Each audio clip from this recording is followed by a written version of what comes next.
Boa noite. Tava com saudade de vocês. O Neto tava falando ali, já fazem algumas semanas que eu não dou as caras por aqui, né? Mas é por um bom propósito. Então, sejam todos bem-vindos, Casa Espírita Maria de Nazaré, com muita alegria que nós estamos aqui hoje. Como sempre, para bater um papo com vocês, tá? Nós não temos um fim de palestra, de passar muitas coisas, tocar em alguns assuntos, tentar tirar algumas dúvidas, se for possível também. E hoje, como bem sabem, eu nunca tenho um texto pronto, nada montado.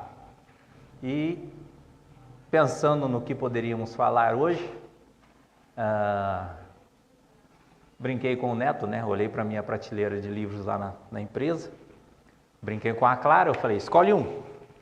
Aí ela falou, pega aquele ali que faz tempo que você não lê, né? Esse aqui, da coleção nova, eu não tinha nem aberto ele ainda.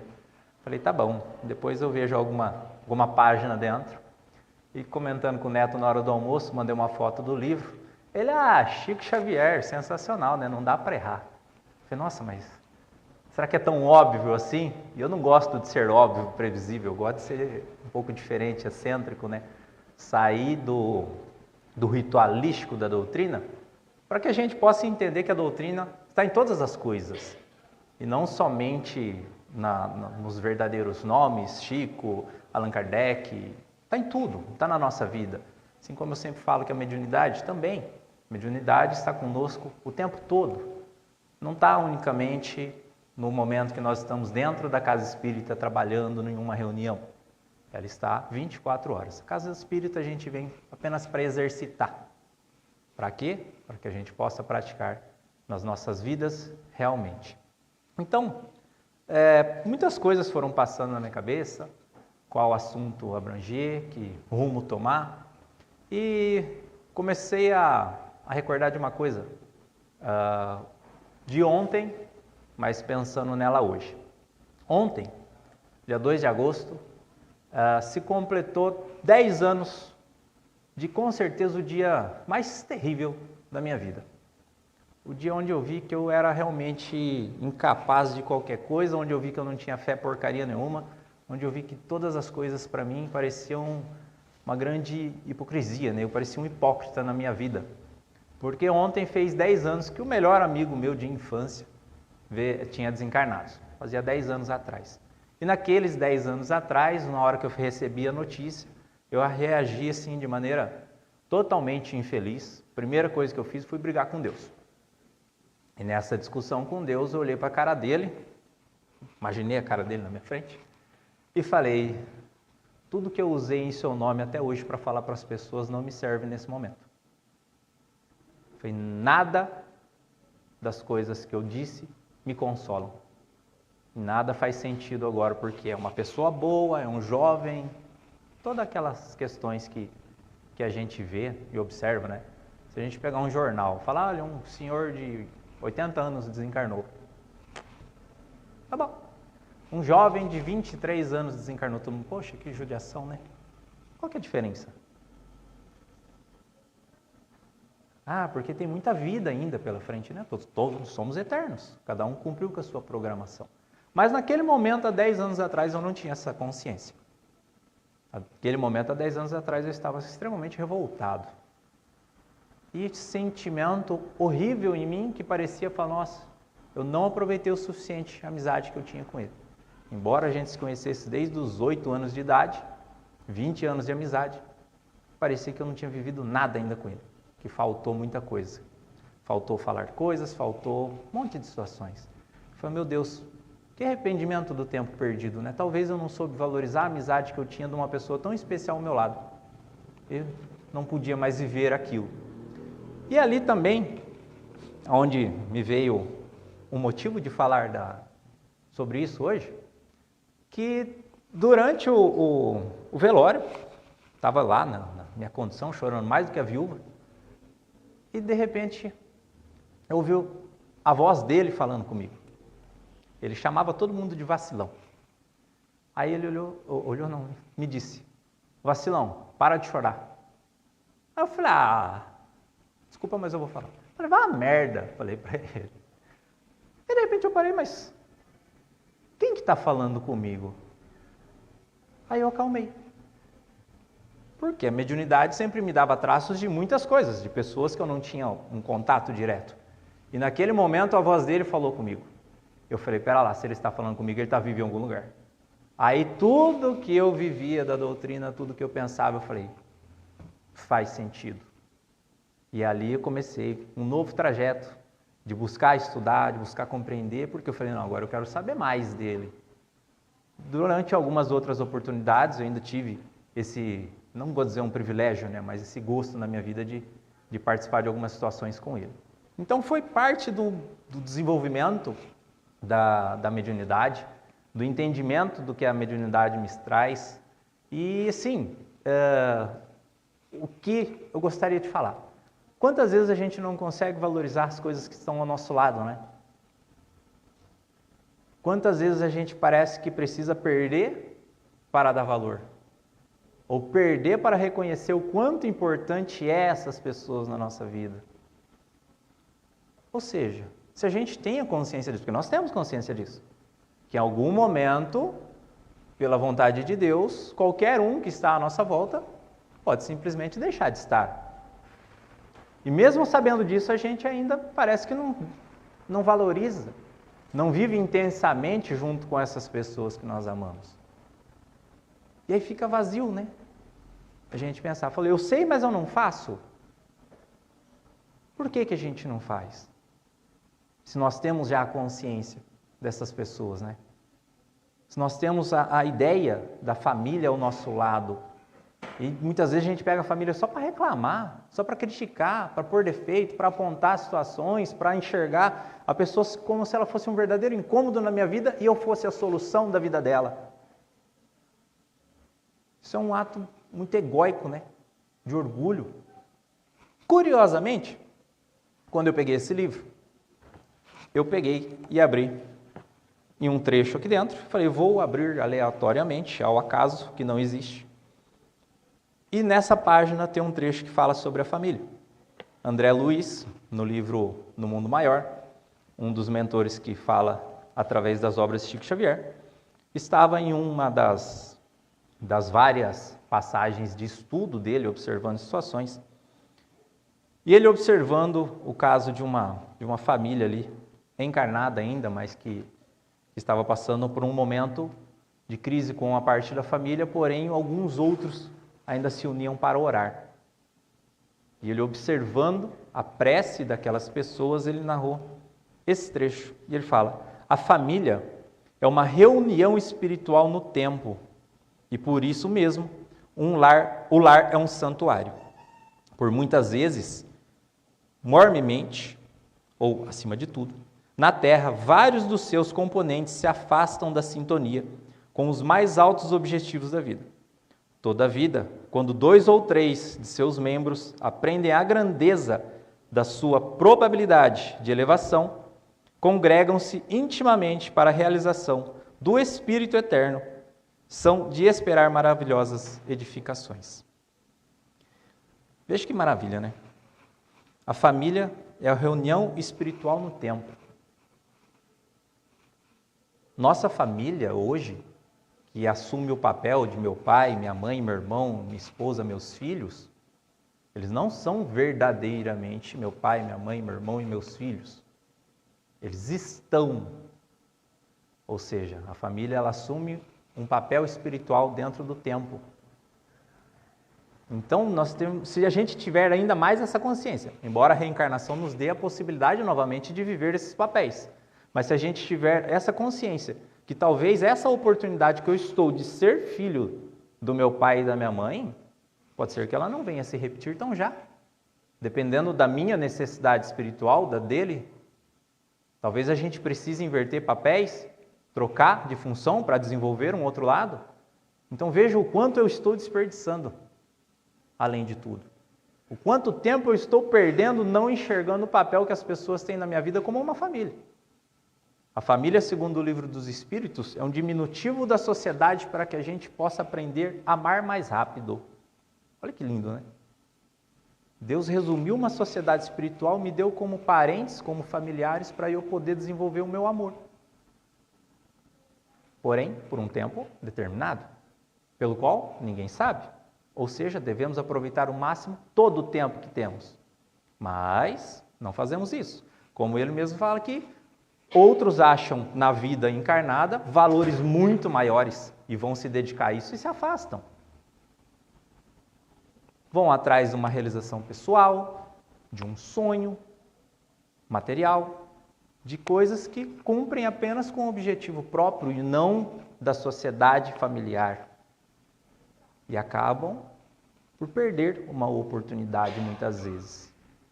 E como eu disse que eu sou um pouco, gosto de ser, não excêntrico, né, mas teimoso para não seguir a linha de raciocínio de todos, eu queria pedir para o Neto procurar uma letra de uma música ali, que ele vai colocar só um trecho dela aqui,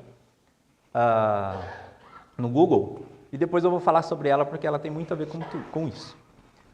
A música chama Diamante de Mendigo. Aí, essa música tem uma letra fantástica. Como eu digo, Raul Seixas é meu profeta bêbado favorito. E é interessante que quando eu comecei a frequentar realmente casas espíritas, trabalhando, uma das primeiras coisas que eu quis foi pôr música no ambiente. Igual vocês escutam aqui. Inclusive, a música Tente Outra Vez está na nossa lista de músicas. E eu acho aquela música um verdadeiro hino.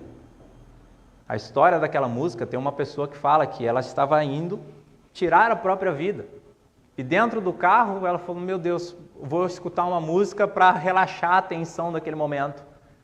Ligou o rádio, começou a tocar Tente Outra Vez. E ele falou, só pode ser Deus falando comigo. Ele desistiu de tirar a vida. Então, a gente acaba, muitas vezes, querendo julgar os atos das pessoas e não o bem que elas podem fazer, ou nos fazer. Falo isso porque eu já ouvi uma vez uma pessoa falando que ela foi numa casa espírita e estava tocando Raul Seixas dentro da casa e ele achou aquilo um absurdo, porque Raul Seixas é um ser das sombras, um ser do mal, das trevas, um drogado, julgou ele, coisa que Deus pede para não nos fazer. E talvez, por uma música, ele tenha salvado mais vidas do que essa pessoa que se diz um trabalhador do Cristo. E não essa última vez que eu estava numa psicografia no Rio Grande do Sul, lá em Cachoeiro do Sul, para ser mais exato. Lá eu tenho um casal de amigos, que é o Domênico e a Rosane, são pais do Júnior, e quem envia mensagem eles há um bom tempo, de lá de São Marcos. E uma palestrante, enquanto nós escrevíamos, começou a falar sobre a motivação, sobre isso, e leu a música Tente Outra Vez. E o Domênico, ele é muito fã do Raul, e ele pensou, falou, meu Deus, ela está falando de Raul dentro do centro. O que será que vai acontecer? Aí ele falou, e não contente, ao final da palestra ela colocou a música para tocar. Aí ele falou, meu Deus, está tocando Raul Seixas dentro do centro. Aí ele ficou meio assim, qual será a reação das pessoas? Aí ele olhou para a mesa, eu estava escrevendo e eu estava cantando a música, porque eu gosto de cantar enquanto eu psicografo, e eu comecei a cantar a música. Ele falou, se o médium está cantando, tá tudo bem. E aí ele veio comentar comigo, ele falou, cara, isso, aquilo. Eu falei, Domênico, eu cresci ouvindo Raul Seixas. Minha vida inteira foi ouvindo Raul Seixas. E assim, não foi uma inspiração de fazer coisas tão boas, mas foi uma grande inspiração de entender letras, de coisas motivacionais. Show aí? Tá. Ele está preparando ali. E aí, nessas indas e vindas, hoje, como eu falei, né, queria ser não tão provisório para falar de Chico Xavier, usei um trecho das palavras de André Luiz, um entendimento um pouco da doutrina. Agora eu vou pegar uma música do Raul Seixas para a gente ler ela um pouco e ver o quanto de mensagens existem, às vezes, na nossa vida de forma sublime. Pelo qual, se a gente traduzir e tiver uma ótica boa, a gente pode trazer tudo para o lado positivo da nossa vida. Porém, muitas vezes a gente quer julgar a atitude das pessoas. Às vezes a gente pode estar andando na rua, um mendigo embriagado, ele pode me falar uma palavra com muito maior valor do que um médium, do que um pastor, um padre. Agora a gente vai, é um ninguém. O padre fala melhor que ele, ou a palavra do padre tem a verdade, a palavra do médium, do palestrante tem a verdade. Por quê? Porque a gente julga a forma. A gente parece que só aceita que as coisas boas venham de pessoas justamente puras, santas. E se a gente for esperar, é igual você vir aqui na Casa Espírita e falar, eu só quero tomar passe com uma pessoa que seja 100%. Você vai morrer sem passe. Não tem um encarnado na qualidade que você precisa ou que você julga esperar para te fazer um passe. Então contente-se com as pessoas que estão junto a você nesse momento. Não sei se vocês conseguem ler daí, mas a gente vai lendo aos poucos. Você separou por trecho? Essa primeira parte dessa música chama-se Diamante de Mendigo. É um momento da vida de Raul, pelo qual ele estava se desfazendo da família, e ele compôs essa música aqui. Eu tive que perder a minha família para perceber o benefício que ela me proporcionava. É triste aceitar esse engano quando já se esgotaram as possibilidades. Agora eu sofro as atitudes que tomei por acreditar em verdades ignorantes, que na época tomei acreditando numa moda passageira que se foi tal qual fumaça. Baseia.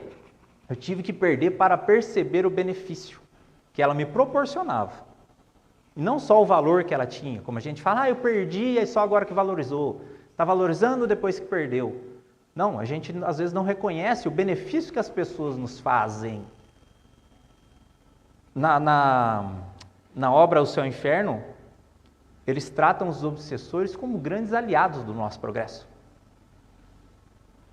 Por quê? Vocês nos atrapalham, né? A gente quer evoluir, quer progredir, eles ficam nos tentando. Porque se não tivesse alguém para te cutucar, você não sairia do lugar. Você ia ficar em casa deitadão assistindo Netflix por longo tempo. Por isso que às vezes é bom dar uma doída. Para quê? Para que a gente possa perceber o benefício das coisas. Mesmo o mal tem uma ação benéfica. O mal, ele nos constrange, às vezes desperta sentimentos em nós, meu Deus, mas como pode uma coisa tão grosseira estar acontecendo ainda? Olha que bom que sentimento que ele gerou em mim. Eu já estou inconformado com a existência do mal. Então parte a mim agora a obrigação de querer fazer o bem, de querer me mudar. Porém, a gente fica naquela, fala, eu sou espírita, tenho só que fazer o bem. Eu estou na condição de ser espírita e lutar para tentar fazer o menos de mal possível.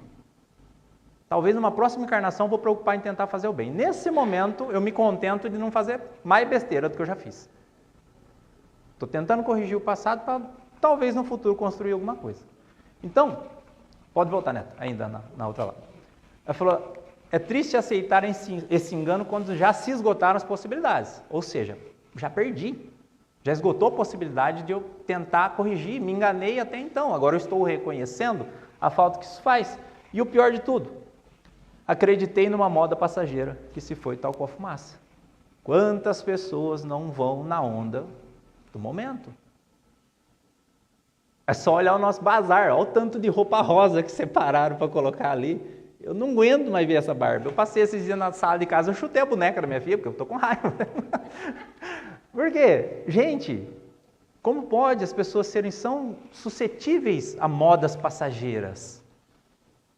Você imagina, eu tenho certeza, eu não vi porque eu não procurei, mas se você for procurar por aí, eu tenho certeza que alguém catou e pintou o carro de rosa. E daqui 15 dias que vai lançar outro filme? Ai, meu Deus, me arrependi agora de ter pintado o carro de rosa. Vê, o quanto a gente é suscetível às coisas mundanas, vamos dizer assim, né, que são da terra. Por que ninguém se empolga ao mesmo ponto de fazer o bem? Fala, olha, a partir de hoje eu vou parar de brigar com o vizinho. Vou parar de falar mal das pessoas. Vou parar de fazer coisas ruins. Não é, não, vou mudar o mundo. Não, só vou mudar eu. Vou mudar a mim mesmo. É difícil, né? É mais fácil falar dos outros, ou pôr rosa e sair para a rua. Vou pular agora. E esse aqui é a parte do refrão que eu acho mais fantástico. Eu não respeitei o sacrifício que consta para construir a fortaleza que se chama família. Acabamos, no fim, perdendo a quem nos ama, só porque o jornaleiro da esquina falou que é otário aquele que confia. E é tão difícil confiar em alguém quando a gente aceita se mentir. Olha que profundo. Eu tive que perder para ver realmente o quanto que é difícil construir uma família. Quantas vezes a gente tem as pessoas dentro da nossa casa, a própria família herdada por Deus e também a que nós construímos aqui. Todo mundo, quando vai começar um relacionamento, você tem o livre-arbítrio e o direito de escolher. Agora, se você não soube escolher, não adianta reclamar. Se tem 8 bilhões de pessoas encarnadas no mundo e você escolheu uma, o incompetente é você se está ruim. E não a pessoa que está ao seu lado. Então nós construímos, junto da família, um lar, uma sociedade ali que Deus me confia a vida de filhos, me confia a existência de uma pessoa para somar a minha vida. E a gente não sabe valorizar o que representa essa fortaleza em nós. O que é realmente uma família. Então, às vezes, fala, não respeitei esse sacrifício que custa. Quantos outros, às vezes, têm a vontade de possuir uma família e alguém e a gente não dá valor naquela que a gente tem. E sai ouvindo comentários de qualquer um aqui, com todo respeito ao jornaleiro. Mas ele fala, o jornaleiro da esquina falou que otário é aquele que confia. E confiança é um negócio tão difícil, né? Tão difícil. Aí fala, você confia em Deus. Confio? Confia em Deus. Confia mesmo. Ou tem medo de falar que não confia? Porque a gente aprendeu a ter medo de Deus. Eu falo, vai que eu falo que eu não confio, ele faz alguma coisa comigo, né? Então eu confio. Tenho fé, eu amo. É tudo assim. Mas Deus, como eu falei, deu a família para a gente aprender o que é amor, e amor é Deus. Então, por onde a gente vai começar a trabalhar a nossa confiança? Naquelas pessoas que estão junto a nós, dentro do nosso lar.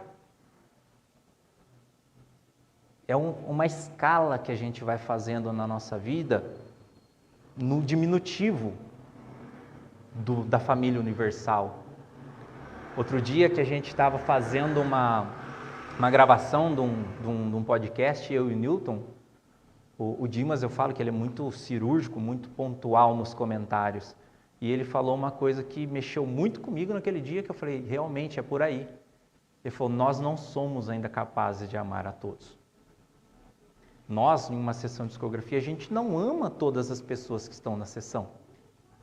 Mas a gente sente compaixão pela dor delas.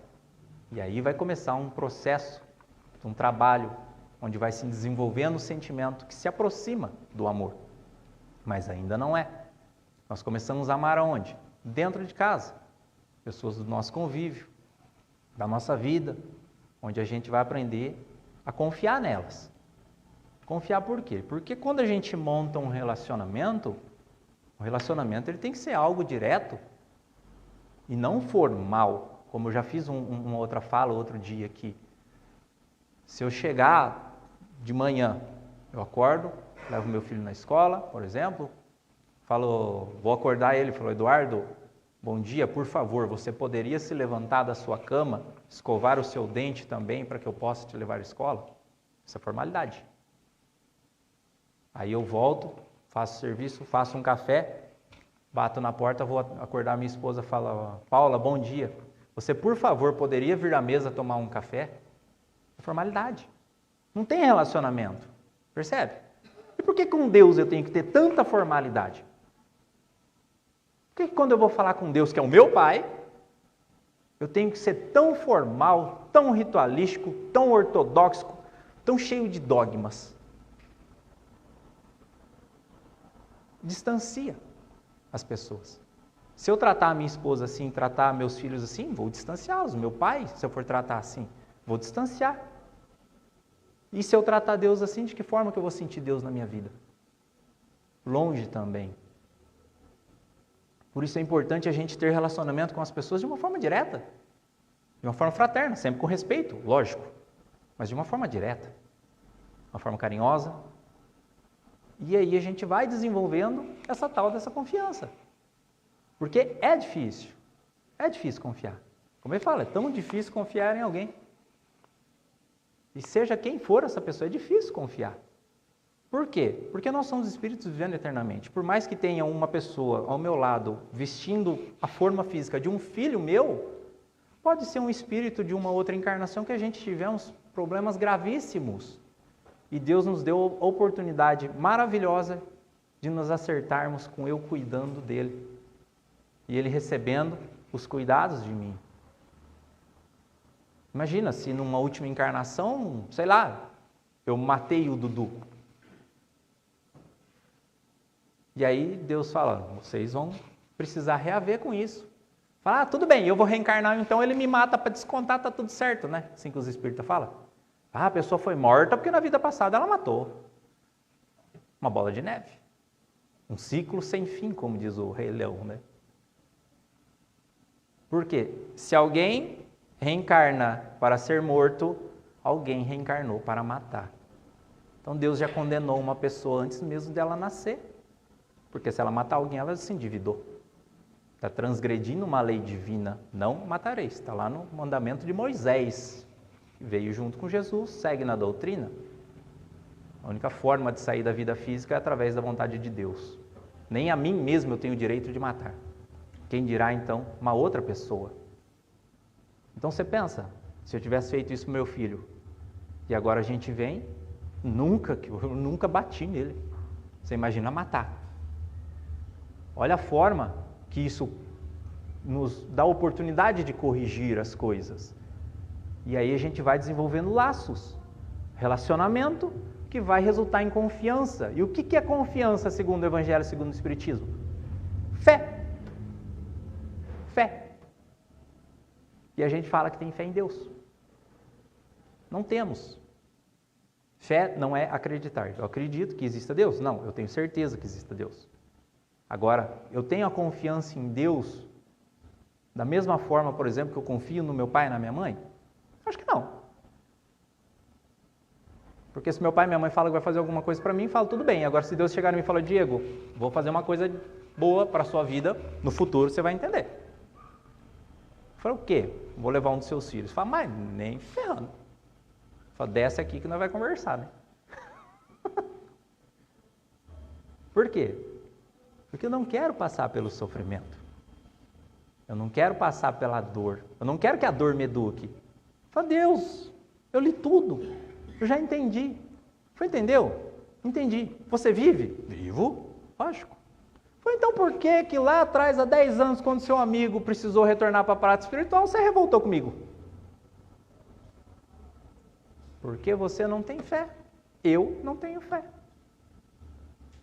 Eu possuo ainda, assim como o amor dentro de mim, apenas uma centelha de todas as virtudes. Assim todos nós.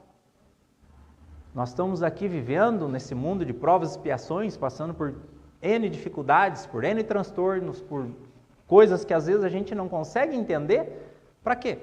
Para desenvolver essas virtudes, pelo qual a gente não possui. E como que se desenvolve uma virtude? Trabalhando os defeitos. Porque defeito a gente tem, todos eles. E a gente se afasta deles, se aproxima de Deus, quando nós buscamos trabalhar essa virtude. O Rodrigo contou na última palestra dele uma história que é muito bacana do Bezerra de Menezes. No plano espiritual, uma pessoa fala, olha, eu não consigo me entender ainda como um espírita, como um cristão, porque eu sou uma pessoa muito falha, eu sou cheio de problema, eu não consigo viver essas coisas. Você já é Bezerra de Menezes, né? Como é que faz? Né? Eu não dou conta. E aí Bezerra fala a ele, falou, eu sempre fui uma pessoa cheia de problemas, cheia de vícios. E aí eu conheci o Espiritismo. E aí eu me tornei uma pessoa cheia de vícios, porém que luta irredutantemente contra eles. Antes eu sentia prazer em praticá-los. Hoje eu já sei que é errado e eu me esforço para não fazê-los mais. Olha a diferença. Isso é uma construção das virtudes. E não é, virou espírita, virou santo, entrou para a igreja, virou santo, desencarnou, virou santo. Não. Todo mundo precisa passar por cada degrau para chegar a um ponto maior da própria consciência. O Espiritismo, como eu gosto de falar, ele é uma filosofia que nos elucida das coisas maiores da vida. Só o fato de eu me tornar espírita, me dizer espírita, não me faz um Chico Xavier. Só o fato de eu me dizer cristão não me faz Jesus. Mas o fato de eu me reconhecer como tal me faz ter responsabilidade de realizar as leis e as orientações que eles nos dão. Eu já ouvi quantas pessoas disserem, falar, a Bíblia é um livro muito antigo. O Espiritismo já está meio passado, né? Quase 100 e tantos anos aí. Sou ruim de conta. E você consegue praticar fielmente algum deles? Não. Então, quem precisa se atualizar, né? Se adaptar, não são os livros, são ainda as pessoas. O que cresce nas pessoas é sempre o ego, né? Sempre o orgulho. Eu estava assistindo uma série, os trechos que eu consigo de assistir, né? Porque eu sempre durmo. Mas, e passou um trecho, uma criança, assim, um menino que tinha um intelecto muito alto. Aí juntaram uma roda de senhoras na casa e começaram a falar. Aí uma das senhoras lá fazendo oração falou, Deus criou o homem em sua imagem e semelhança. Aí a criancinha falou, não, o orgulho do homem faz ele pensar isso, porque Deus é muito mais. Aí, esse moleque tá com sacanagem, pum, bateram com a cruz na cabeça dele assim. Então, quando a gente põe a consciência nossa, na nossa vida, do que realmente nós somos, que é o que a doutrina traz para nos esclarecer, começa a ficar mais fácil a gente entender. Porque ou nós temos uma síndrome de grandeza, pula próximo aí, Neto. Ou nós temos uma síndrome de grandeza, de um orgulho, de uma vaidade tremenda, que entra nesse próximo trecho da música de Raul Seixas. Somente conhecendo a beleza da união é que a gente tem a força para não se enganar. E eu que me achava um diamante nas mãos de mendigo, só pelo medo de não sê-lo. Quantas vezes a gente se acha importante demais na vida das pessoas, como se elas dependessem 200% de nós na vida delas, só pelo medo de nós não termos essa importância. É um diamante na mão do mendigo. Fala assim, eu quero me achar um diamante na mão do mendigo, uma pessoa que não tem nada e eu sou a pedra mais preciosa do mundo na vida dele. Por quê? Porque eu tenho medo de não ser isso. Olha que profundo isso. Então, a gente acaba cultivando esses dois sentimentos. Ou a gente se acha tudo na vida das pessoas, ou quando a gente tem um lado muito negativista, muito pessimista, a gente se acha nada.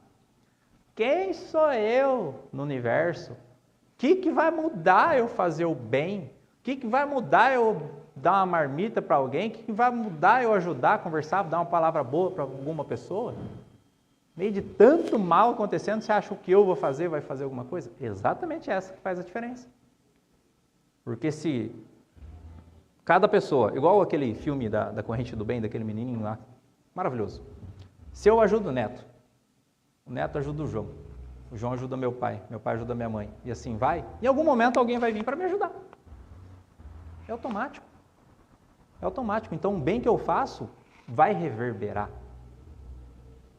Ele vai se expandir, em algum momento ele vai retornar a mim. A diferença é que a gente quer que o nosso bem praticado hoje retorne instantaneamente.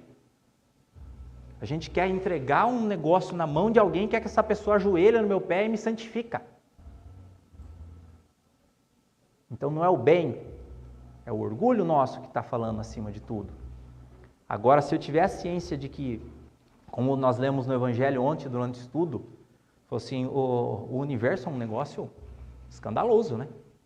Estava no sul, a gente foi no planetário lá, num negócio que tinha lá da NASA, lá um museu lá de exposição, e você deita numa cadeira, ele começa na Terra e vai. Tem 18 minutos viajando numa viagem, não sei quantos bilhões de anos-luz por segundo, para chegar ao que seria o final do nosso universo, né? E depois tem outros. e falou em tempos materiais o que aquilo significava, passando por as estrelas. A gente olha as Três Marias, parece que tem 3 bolinhas, uma do lado da outra, né? Eles estão infinitamente longe uma da outra. Então, vê a imensidão do universo e tudo isso é preenchido por átomos, por energia. E a gente quer se achar os bambambam. O escolhido, né, por Deus quantas vezes. Por quê? Porque nós somos orgulhosos. E eu acho pior às vezes, ou não, é quem não se acha nada. Ah, não tem importância nenhuma. Olha o tamanho desse negócio. O que sou eu? Aí ontem nós lemos no Evangelho. Você é um grão de areia. Só isso. Unicamente um grão de areia. Porém, do que são feitas as montanhas? De um aglomerado de grãos de areia. Ou seja, a minha importância não está na unidade, está no conjunto. A nossa importância não está no eu, está no nós. O bem que eu faço não é só o que eu faço, é o coletivo. É a sequência desse bem. É o quanto isso vai reverberar, o quanto isso vai passar adiante, o quanto vai atingir mais e mais e mais e mais pessoas. Então, às vezes, a gente tem essa síndrome, né, de se achar super importância na vida das pessoas e acaba destruindo a vida delas. Acaba não valorizando a presença dessas pessoas na minha vida. Fala, eu estou com essa pessoa, mas essa pessoa não é nada. Porque se não fosse eu, ela não teria nada, não seria ninguém. Ia ter o quê? Ia comer o quê? Ia fazer o quê? Ia morar onde? Quantas vezes a gente escuta pessoas falando isso de uma pessoa que está ao lado dela? Porém, se não fosse essa pessoa ali, esse cidadão nem orgulho ele poderia ter. Veja a importância de que cada ser humano faz na vida um do outro. O quanto nós representamos na vida das pessoas.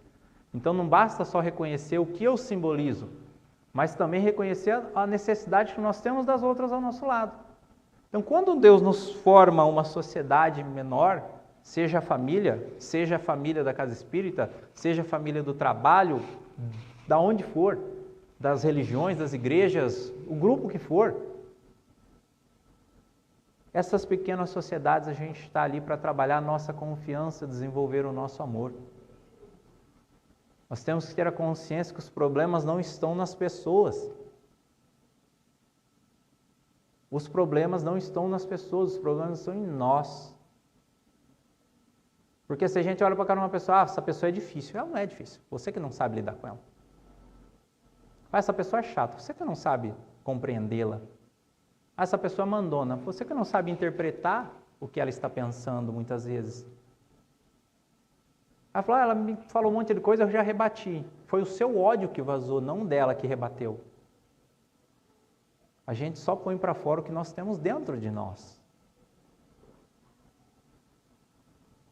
A gente precisa desenvolver essa consciência da importância das pessoas para enxergar a nossa importância e o quanto importante é o grupo.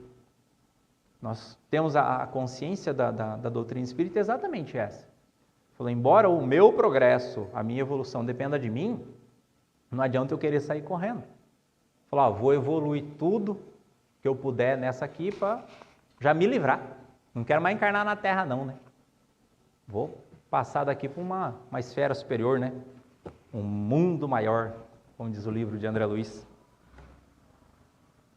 A gente tem que entender que a evolução não é corrida, né?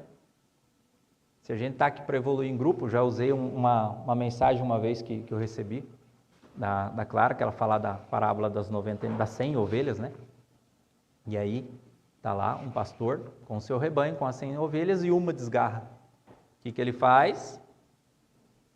Coloca as 99 ali em segurança para esperar e volta a buscar aquela que fugiu. Quando encontra, fica feliz, a apanha e volta junto ao rebanho. Adiantou ir na frente? Não. Por quê? Porque nós precisamos ir todos juntos.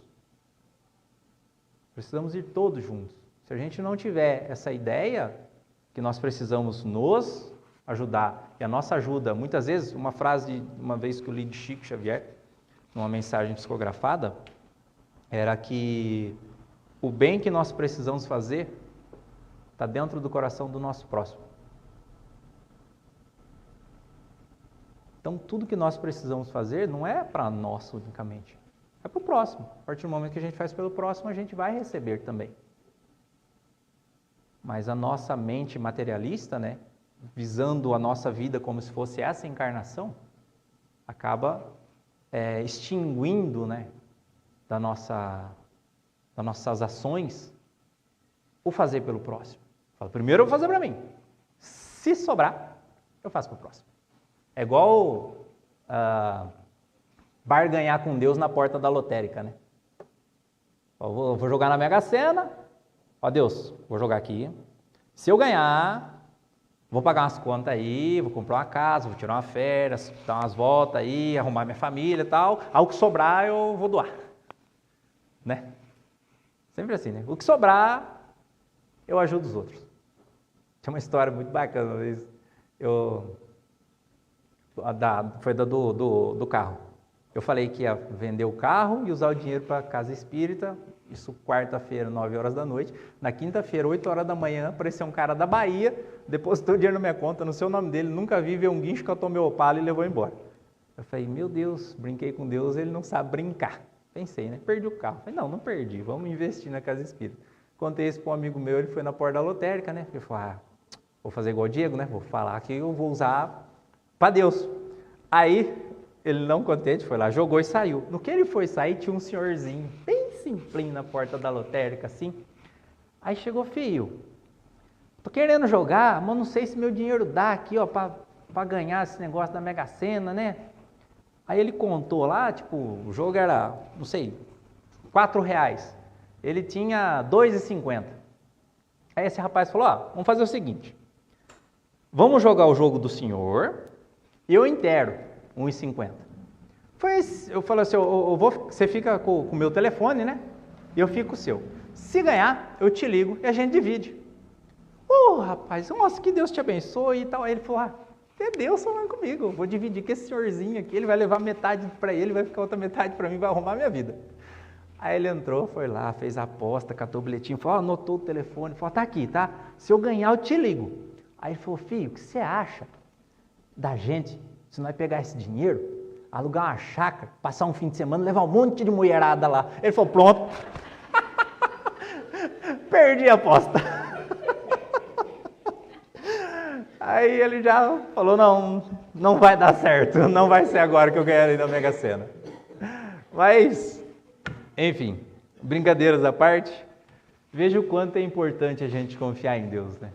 Quanto a gente colocar, entender o valor que nós temos para Ele, a necessidade que nós temos perante a obra do Cristo. Nessa ideia de coletivo, nós precisamos ir todos ao mesmo tempo. Não adianta falar, daquele ali eu não gosto. Ele que se vira para ir, né? Alguém ajuda ele, né? Eu que não vou ajudar. E aí Jesus pega, né? Fala, nós precisamos também amar os nossos inimigos. E amar, de primeiro momento, assim como o amar da psicografia, que é gerar uma compaixão, o amar ao inimigo é simplesmente não desejar o mal. Fala assim, olha, eu não consigo me relacionar com você ainda. Eu não consigo sentir algo positivo ainda. Mas primeiramente eu só quero parar de te desejar o mal. Parar de pensamentos ruins para a pessoa. Porque quando a gente pensa mal para alguém, o primeiro gole do veneno está em nós. Como eu falei, nada sai para o outro sem que antes esteja em mim. Então, aprender a lidar com as pessoas, a tentar se relacionar bem, só o fato de não querer o mal do próximo, falar, olha, tudo bem, se você não gosta de mim, tá bom. Como eu falei, não são as pessoas que têm problemas, somos nós. Então, se ele tem algum problema comigo, tá nele. Sigamos fazendo bem. O maior resultado do que a gente faz, a maior resposta para tudo que a gente faz, é o resultado do nosso trabalho. E não o que nós propagamos de nós mesmos, não o que nós falamos em nosso nome, não o que nós usamos ao nosso favor para divulgar, seja a doutrina, seja o bem que eu faço. Olha, fiz um monte de alimento aqui para as pessoas, para distribuir. Olha, eu consegui arrecadar não sei quanto. Olha, eu fiz isso, olha, não sei o que. Tudo está ali, mostrando. Dimas também, como eu falo, ele é muito preciso. Dimas fala, caridade morre a partir do momento que a gente posta, que a gente expõe as pessoas, tá? Você, às vezes, igual aqui na Casa Espírita, a gente posta os trabalhos que a gente faz. É uma prestação de conta, porque nós recebemos doação de meio Brasil. Então, as pessoas de longe confiam no nosso trabalho sem participar, sem ver. Então, como uma prestação de contas, a gente divulga o trabalho que a gente faz. Só que nós não podemos sair divulgando o que a pessoa está passando. Porque muitas vezes a pessoa que quer fazer caridade já está usando a pobreza do próximo, a necessidade do próximo, como algo para a própria vaidade. Então nós estamos subindo em cima da dor, da necessidade do próximo. Aí deixou de ser caridade. Deixou de ser caridade. Nós precisamos divulgar o bem, semear o bem, ao ponto dele se tornar algo normal. Estava conversando essa semana com o Rodrigo, tem um pastor que nós adoramos assistir a palestras dele, entrevistas, algumas coisas que eles fazem. E um repórter perguntou para ele, por ele ser evangélico, né, o que ele achava da Madre Teresa ter ganho um prêmio Nobel da Paz. Ele falou, eu particularmente acho um absurdo. O repórter caiu da cadeira, não falou, mas como assim? Ele falou, porque o prêmio Nobel, ele é dado para as coisas que são extraordinárias. Um cientista que descobriu algo no universo que explique algo a mais, um médico que descobre a origem de uma doença e consegue tratá-la, um pesquisador, um químico que desenvolve uma vacina, isso é extraordinário. Agora, ser bom, fazer a caridade, tem que ser dado um prêmio por ser extraordinário? Devia ser comum. Devia ser comum. Todas as pessoas deviam falar, é mais um trabalhando. Não é, é só ela. Entenderam a diferença, né? O bem, ele tem que ser comum entre as pessoas. E o mal passar a ser, sim, os escândalos. Ai de por quem vir os escândalos. Aí sim, nós vamos estar entendendo o que o Evangelho nos orienta, o que a doutrina espírita nos dá de consciência, né, da vida eterna, e a gente precisa ir trabalhando em nós. Esse afastamento com os vícios, com as más tendências, com os más costumes, é difícil, muito difícil.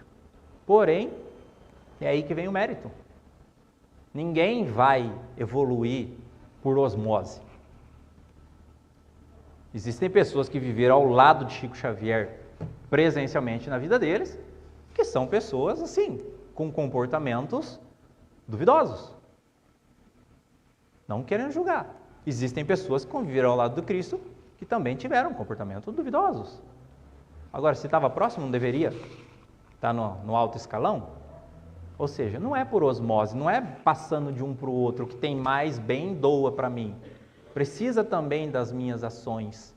Emmanuel, na obra Paulo Estevam, ele fala, o mal da humanidade é a sua, que está morna, né?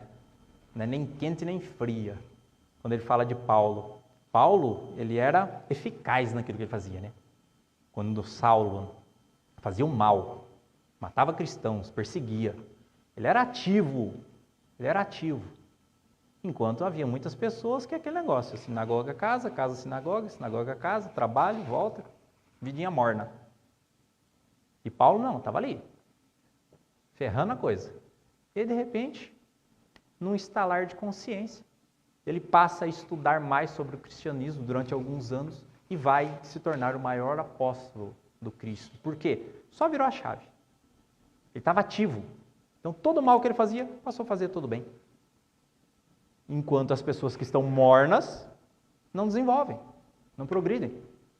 Então é preciso ter atitude, é preciso ter ações. Não somente do estudo, mas na prática. Falar, mas nossa, eu tenho uns problemas aí, né? Não consigo fazer o bem da forma que eu deveria. Pegamos Jerônimo Mendonça, um dos maiores divulgadores da doutrina espírita. Falar, mas só falava. Tá, sabe qual era a condição dele? Ele só mexia a boca. para falar, e os olhos. Não tinha movimento algum do corpo. Ele tinha uma Kombi com uma maca dentro. As pessoas catavam essa Kombi, levavam até o lugar onde ele ia, subia até o auditório empurrando ele, colocava um microfone próximo à boca dele e ele falava ali por horas sobre a doutrina, sobre Jesus, sobre superação. Cada um faz o bem com a ferramenta que pode se utilizar. Fala, mas eu não sei ajudar na casa espírita porque eu não sou médium. Precisa ser médium para fazer o bem? Fala, não sei cozinhar. Mas você sabe ajudar a pôr um prato na mesa das pessoas? Você sabe lavar uma louça? Ajudar a passar um pano no chão? Receber aqui na porta? Fazer qualquer coisa. Dá para fazer tanta coisa na casa espírita. Vir aqui colocar água nos copos. Em tantas funções que a gente pode ser útil, e isso aí vai ajudar alguém de alguma forma, porque se você coloca água num copo com fé, fala, olha, essa água aqui eu tenho certeza que ela vai ajudar a pessoa que vai beber. Você nem sabe quem que é. Você está desejando ao bem a uma pessoa que você nem sabe quem é. Isso é maravilhoso, porque a partir do momento que nós fazemos o bem, se uma pessoa toma uma água, fala, nossa, fui na casa espírita, saí tão bem de lá, tomei um passe, tomei uma água, aquela água estava com um gosto diferente, parece que me fez bem. Aí ela chega em casa, ela ora pela pessoa que ela nem sabe que é. Ou seja, tem alguém orando por você que você nem faz ideia. O trabalho que a gente faz da psicografia, às vezes a pessoa fala, nossa, eu rezei tanto por você nesse tempo. Você nem faz ideia quem é a pessoa e ela estava rezando por você. Por quê? Você se prontificou a fazer algum tipo de bem na vida das pessoas. Você começou a valorizar as pessoas que estão à sua volta. Ver a necessidade delas como algo seu também. E não se achar... O cara, tipo, o Diego é psicógrafo, então todas as mães dependem dele. Não, de forma alguma, é um ajudando o outro. Eu tenho a capacidade de receber uma carta psicografada e elas têm a capacidade de doar um amor que eu não consigo ter ainda. Então é uma troca, O quanto elas oram, o quanto elas nos abençoam, algo que às vezes eu não consigo ter por outra pessoa. E elas têm por mim. Então, um está ensinando o outro. Nós estamos espiritualizando eles de alguma maneira, demonstrando a vida que segue, apenas isso. E não estamos revelando nada de extraordinário. Está tudo na Bíblia. Está tudo na Bíblia. Não é algo da doutrina espírita. Está tudo lá. Porém, o institucionalismo acabou direcionando as religiões para interesses próprios e particulares. E isso Deus foi junto. Jesus foi junto. O Espiritismo ele nos traz isso através de uma consciência, através de luz, de reflexão, de raciocínio. Quando a gente começa a raciocinar realmente, enxergar quem somos, enxergar quem está à nossa volta, a gente consegue mudar algo em favor de todos. Falei demais? Creio que é isso, gente. Não, um gesto só. Ele começa a repetir. Agradeço. Pessoal, é isso. Hoje não vamos ter tempo de bater um papo, mas acredito que tenha sido proveitoso, que possa ter sido espontâneo e não provisório, que o meu orgulho pede isso, mas que seja instrutivo a todos nós, que traga reflexões, que traga uma forma de enxergar a vida de uma maneira mais benéfica a nós mesmos e não tão malgrada, não punitiva. Nós estamos passando pelas nossas verdadeiras necessidades. E se nos incomoda é porque realmente é necessário a nós. Como diz Emmanuel, nós não podemos ser mornos. Nós temos que estar ativos. Temos que fazer o bem com a força máxima, com a nossa capacidade máxima. Por quê? Porque o nosso tempo aqui é provisório, é rápido demais, é passageiro, é transitório. Nós estamos aqui em um verdadeiro exercício, né? A partir do momento que a gente abre o olho de manhã e ganha mais um dia, a gente acabou de bater o ponto na Terra. Então nós estamos aqui para trabalhar por Cristo. E se a gente às vezes passa o nosso dia desperdiçando horas e horas com coisas fúteis para a nossa evolução, não julgando as atitudes das pessoas, mas coisas fúteis para a evolução, né, para a consciência espiritual, nós estamos aqui queimando o benefício que Deus está nos dando de estarmos encarnados. Porque a maior maravilha de estar encarnado e ter aflição é saber que elas todas passarão. E elas ficarão aqui. Se eu sou um ser eterno, 70, 100 anos de aflição na Terra é um piscar de olhos perante o amor divino que me espera na erraticidade e na vida espiritual.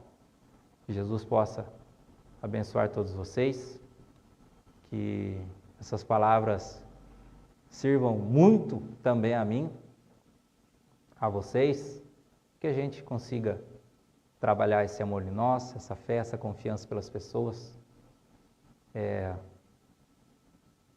Me emociono até por lembrar do meu amigo, sei da presença dele em minha vida.